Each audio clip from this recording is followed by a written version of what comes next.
सौभाग्यवती कन्या या सौभाग्यवती स्त्री क्या गुण होने चाहिए और हथेली में हम किन चिन्हों को देखकर ये पता लगा सकते हैं कि स्त्री या कन्या सौभाग्यवती होगी। सौभाग्यवती स्त्री या कन्या वो होती है जिसे पति का प्यार भी मिलता है और अच्छा घर बार मिलता है और उसको संतानों का सुख और संतानों से सुख मिलता है। यही आज इस वीडियो की विषय सामग्री है मित्रों। हम बात करेंगे आज सौभाग्यशाली स्त्रियों के हाथ में मिलने वाले चिन्ह, जो चिन्हों को आप देखकर बता सकते हैं कि शादी के बाद ऐसी स्त्री या कन्या का जीवन बहुत बहुत अच्छा व्यतीत होगा। श्री गणेशाय नमः। माँ सरस्वती नमस्तुभ्यम।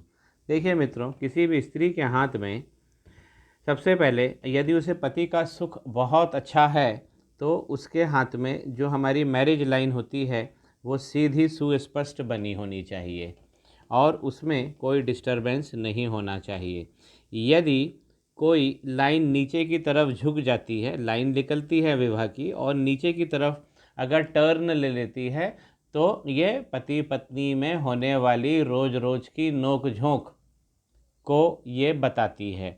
उसी प्रकार अगर लाइन ऊपर की तरफ मुड़ जाती है, ऊपर की तरफ, ऊपर पर्वत, ये हमारे बुध का पर्वत है कनिष्ठ उंगली के नीचे वाला, तो यदि ऊपर की तरफ विवाह रेखा मुड़ जाती है तब बहुत ज़्यादा डिस्टरबेंस को दिखाती है और ये मसले जो होते हैं कोर्ट कचहरी तक भी पहुंच जाते हैं। तो ऊपर भी ना जाए लाइन और नीचे भी लाइन ना जाए, लाइन केवल स्पष्ट अच्छी रहे तो स्त्री सौभाग्यवती होती है, सौभाग्यशाली होती है और उसे पति का भरपूर प्यार मिलता है। अब हम बात करते हैं मित्रों, ये है अंगूठा और यदि अंगूठे पे अगर ये दोनों पोरवे होते हैं, ये वाला पोरवा और ये वाला पोरवा, इसके बीच में एक रेखा होती है।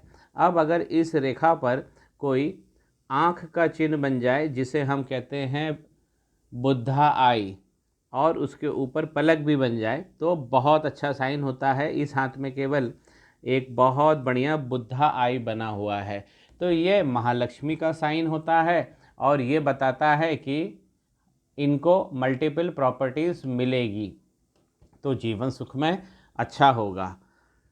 अब हम बात करते हैं संतानों की। तो मित्रों, हम गुरु का पर्वत हमें देखना पड़ता है और गुरु का पर्वत कम से कम एक औसतन अच्छा हो, उठा हुआ हो और वो चीज़ों को, जो चीज़ें हमें ज़िंदगी में चाहिए हैं खुशियों की, वो उस चीज़ को सुनिश्चित करता हो। तो गुरु का पर्वत औसत से थोड़ा सा ऊंचा उठा हुआ हो और अगर कोई दिव्य साइन बने हुए हैं जैसे इसमें ब्लॉक बना हुआ है तो फिर तो कहना ही क्या, मछली बनी है तो और भी अच्छा। अब तो गुरु का पर्वत एक औसत पर्वत होना चाहिए। ये साइन उतना महत्वपूर्ण नहीं है लेकिन कम से कम औसत तो होना ही चाहिए। कोई तिल ना हो, कोई जाला ना हो, कोई यव ना पड़े हो लाइन में, ये हमें ज़रूर देख लेना चाहिए। तो गुरु का पर्वत मैं आपसे कहता हूँ कि औसत, कम से कम औसत होना ही चाहिए। औसत हो, औसत से थोड़ा अच्छा हो। अब हम एक अगले साइन की बात करते हैं। सौभाग्यशाली स्त्री वो होती है जिसके किस्मत से उसके ससुराल में धन बरसने लगता है। तो धन तब बरसेगा जब शनि भगवान मेहरबान होंगे। तो ये है शनि का पर्वत। कहाँ होता है? ये मध्यमा है, इसके नीचे बैठते हैं हमारे शनि भगवान।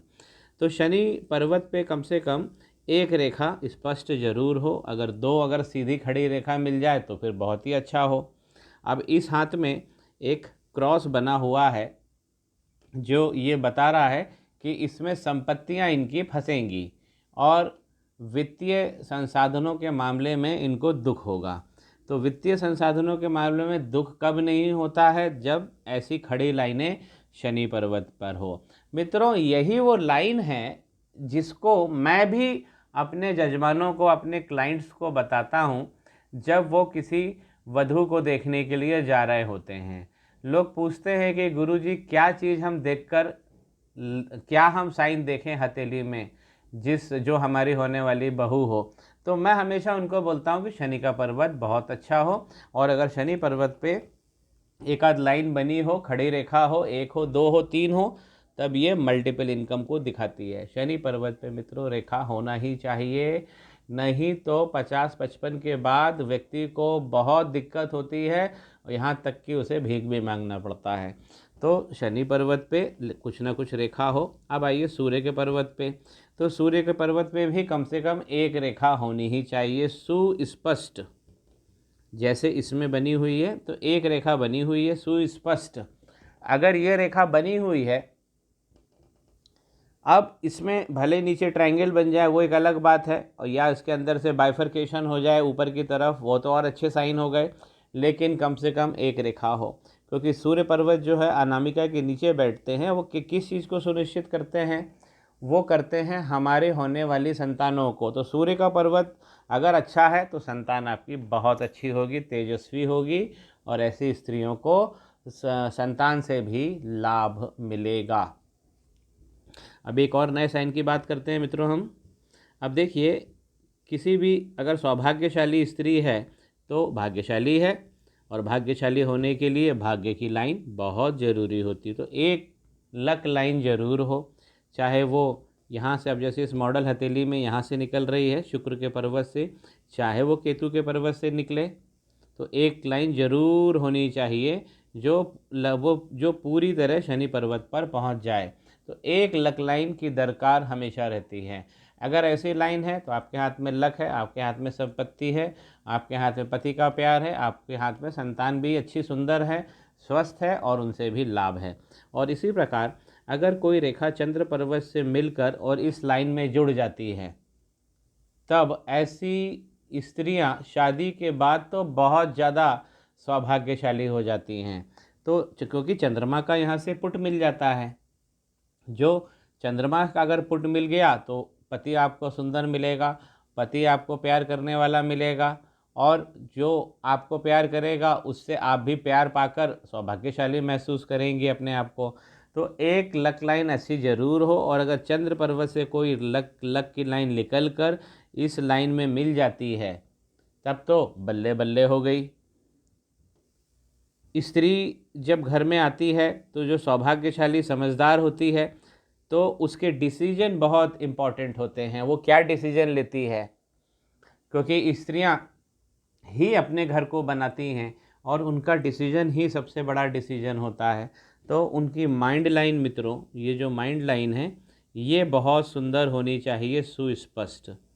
देखिए, इस मॉडल हथेली में भी लाइन तो बनी हुई है, लेकिन बहुत सारा डिस्टरबेंस बीच में लिख रहा है, क्योंकि राहु की लाइनों ने काटा हुआ है। तो माइंड की लाइन बड़ी सुस्पष्ट होनी चाहिए मित्रों।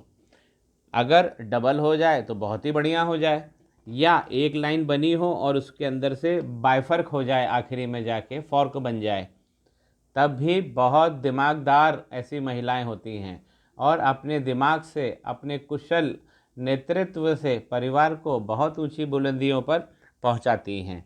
तो माइंड लाइन का कम से कम एक सिंगल लाइन हो, अच्छी हो, सुस्पष्ट बनी हो, ये हमारी डिसीजन मेकिंग को दिखाता है।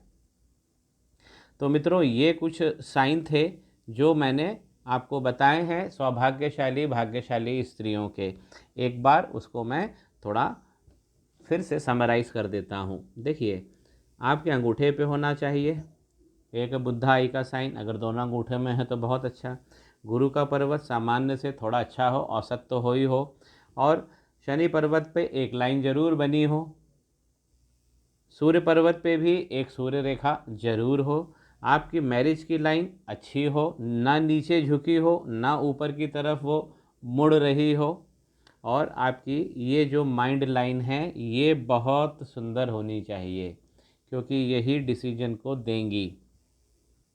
और यहाँ से निकलने वाली जो लाइफ लाइन है उसमें अगर एक चंद्र की तरफ से आकर कोई लाइन जुड़ जाती है, तब ये ऑपोजिट सेक्स का भाग्य हमें दे देती है, हमें ससुराल से बहुत फ़ायदा होने लगता है।